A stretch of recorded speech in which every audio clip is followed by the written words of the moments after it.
When we first started our process of looking for a building, I mean, we've been looking at buildings for multiple years and looking at different options. A lot of people were building the hoop barns in this area. There's a lot of hoop barn structures.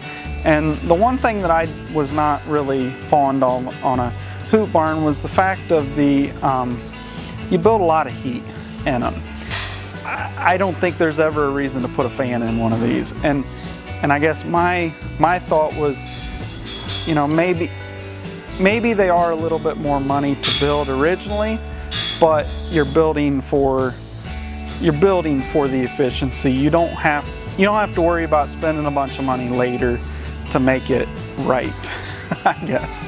One of the last barns that we've built, it's a 16-foot tall gable barn peak roof, open to the south.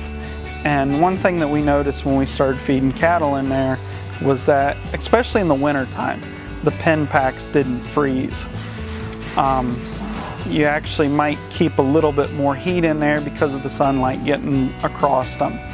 So with that, we kind of wanted to take that concept a little bit further. And when I was online, I found Summit Livestock with the monoslope buildings, and that's kind of what they're totally based on, is that natural sunlight getting through them in the winter time.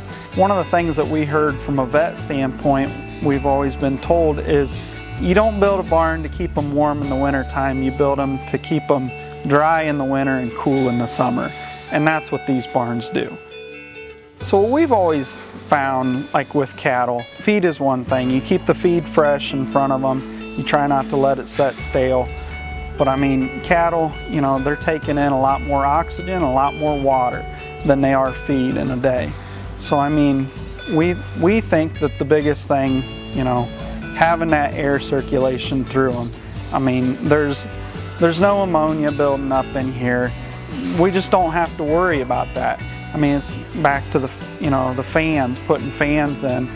You can either move it mechanically or you can move it with the structure of the barn, and we've chose to move it with the structure of the barn and making it more of a permanent fix. I'm Nick Kocher with Kocher Livestock here in Galion, Ohio.